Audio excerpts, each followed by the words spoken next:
First of all, I knew something in me knew as a young child that I wasn't supposed to stay in my environment. So I lived between the Harlem Crip 30s and the Rolling 60s. And I had 3 fights a week to get home from school. And I remember when I was 15, my teacher said, "What do you want to be when you grow up?" And I said, "Alive." Like, and when I get to 21, ask me again, but I don't have that luxury you have. And I remember that. I remember that like it were yesterday. But I also knew that I was worthy of something better. I didn't know where it was. I didn't see it anywhere.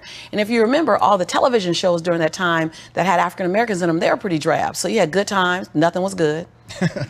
Right, you had Different Strokes where the white man was saving the little black kids, except for in 1984 when the Huxtables came out. Well, that wasn't what I grew up with. I was on my way to college then. But I used to watch the Brady Bunch. And I used to say, I don't know what they had to do to have that kind of life, but they always worked everything out in the end. Right. And I declared, I want a peaceful life like that. I want a life of possibility. And almost every single one of my initial mentors, I couldn't touch, I couldn't talk to, I didn't have access to, but I held on to them like they were oxygen because they were my visit to Beverly Hills. So I would go in my head, I would go through television, and I didn't want to be rich. I never really aspired to be rich, and I never aspired to be famous. I aspired to have peace of mind, to have grace and ease in my life, to be able to provide for myself. So I already had this experience that I wanted. And so when fast forward to answer your question, I'm in Inglewood, living off Arborvitae. I'm on government assistance, and I run out of money, and I had to buy Pampers for Jelani. And I had $11.42 in the bank. And I remember wrapping my son in a towel for 2 days. You know, someone said, because when I tell the story, I always get teary-eyed. And someone said, "Do you fabricate the tears because you've told the story so much?" No, I'm a mama. Every time I tell the story, I feel it again. I remember the second day, like you said, I had my hand on Jelani's stomach, and I said, "Don't worry, baby. Mommy will never be this broke or broken again." And that day, what shifted for me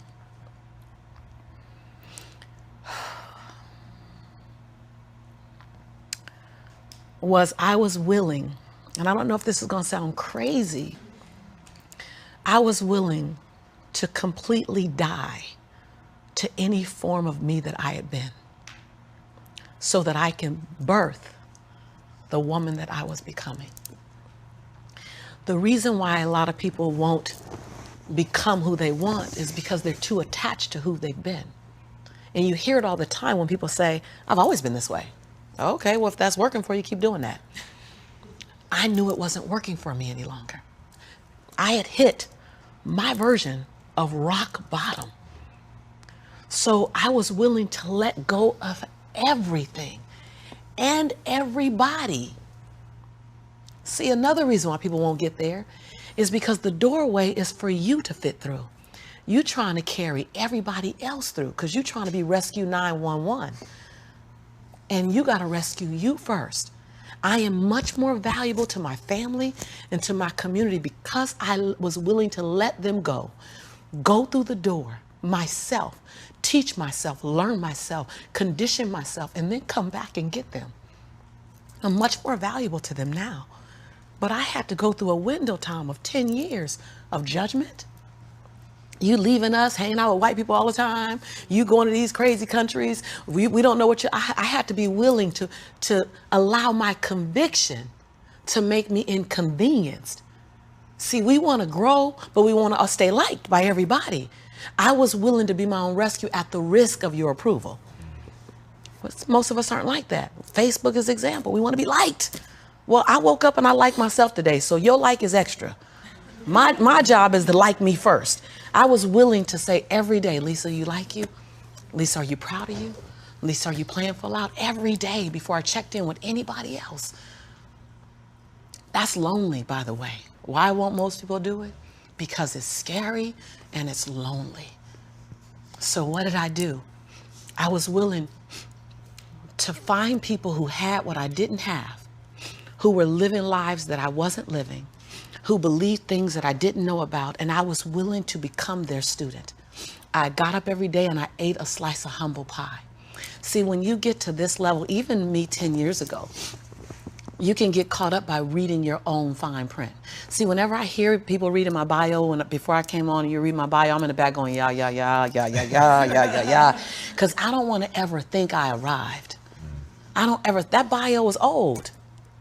You should be interested in my future. Oh, that's my bio. What's my future? Oh, what are you doing? Who am I becoming for 2020? And we get caught up in our bios. We get caught up in our status. I never allowed that to stop me from going and sitting at the hem of someone and saying, what do you know about wealth? See, because there's 3 forms to money. There's 3 relationships to money. We learn how to earn it, we learn how to keep it, and we learn how to grow it. Well, I learned how to earn it because my theme song was, I'm a hustler, baby. And I want you to know, everybody with me, it ain't where I've been, but where I'm about to go. So I was singing that song. That was good. They know, right? I was singing that song when I was working out of my closet as my office. I was in a walk-in closet where you really couldn't walk in. You stepped in and turned, right?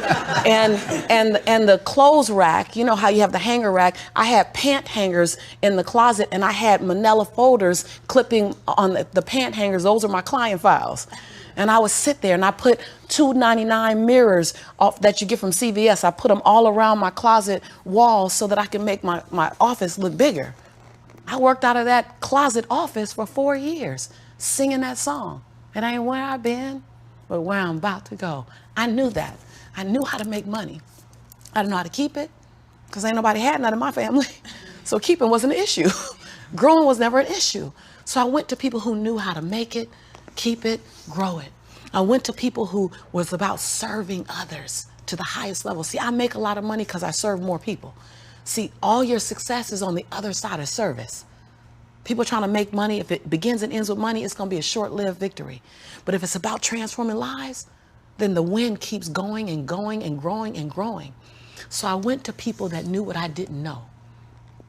And I killed my ego every day, murdered my she-go every day. Because I got a big she-go. I mean, come on, right? Every day, Tom. And I got hungry and I learned. I went to the same training 42 times. Yes, I said 42. Some folk will stop because I've been there already. I learned that already. Yeah. No, I wasn't there. I wanted to be able to finish their sentences. I want to know what you know. I want to walk like you, talk like you, and then I want to then embed me in it. But success leaves clues. We're just not picking them up.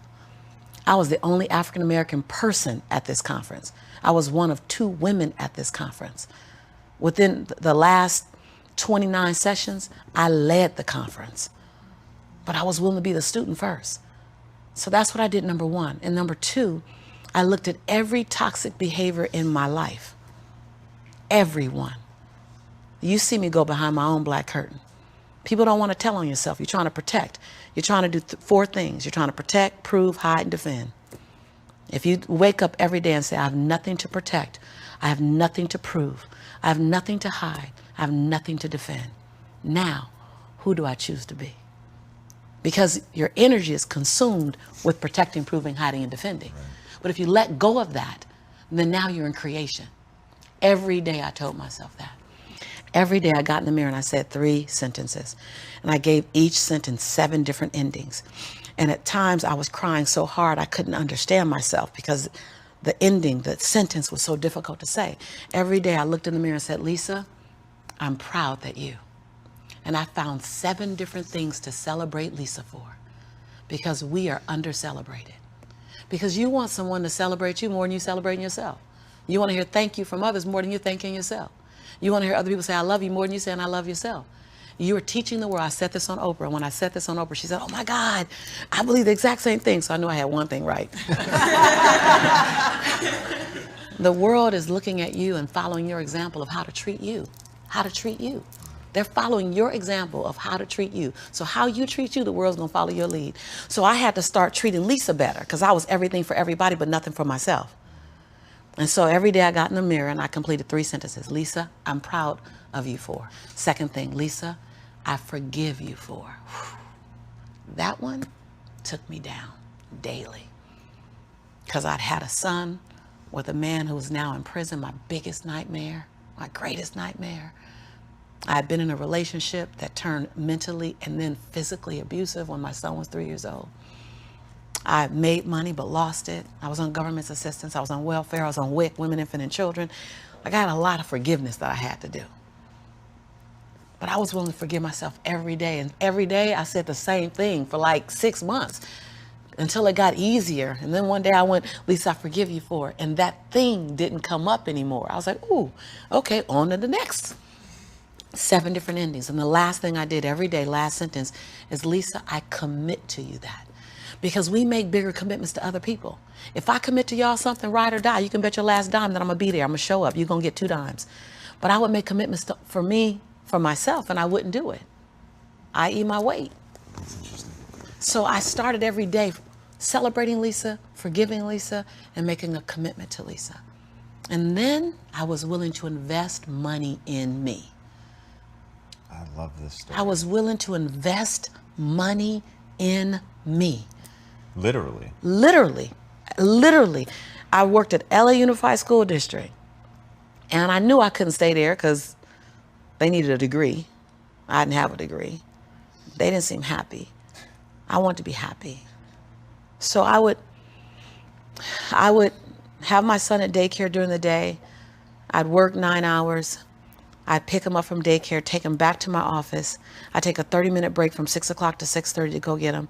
I start working from 6:30 until midnight every day at my office on me, every day. Put my son on a little, primary color blanket, something to occupy him. Give him toys that I took the batteries out of so he'd be confused for a little while trying to figure out why they're not working. I'm serious. And I did it every day, every day, every day. I stopped going out to dinner. I stopped going out dancing. I stopped getting my nails done, stopped getting my hair done. And every 2 weeks when LA Unified paid me, I wrote a check to my dream. And I wrote in the memo line, funding my dream. And I would mail the check to the bank, Wells Fargo. And I mailed a check to myself every 2 weeks for 3.5 years. My family thought, that I was smoking on drugs. Like, she ain't going out. She eating beanies and weenies all week. We think she on drugs, but she's not getting any smaller, so maybe not. And I went to the bank after 3.5 years.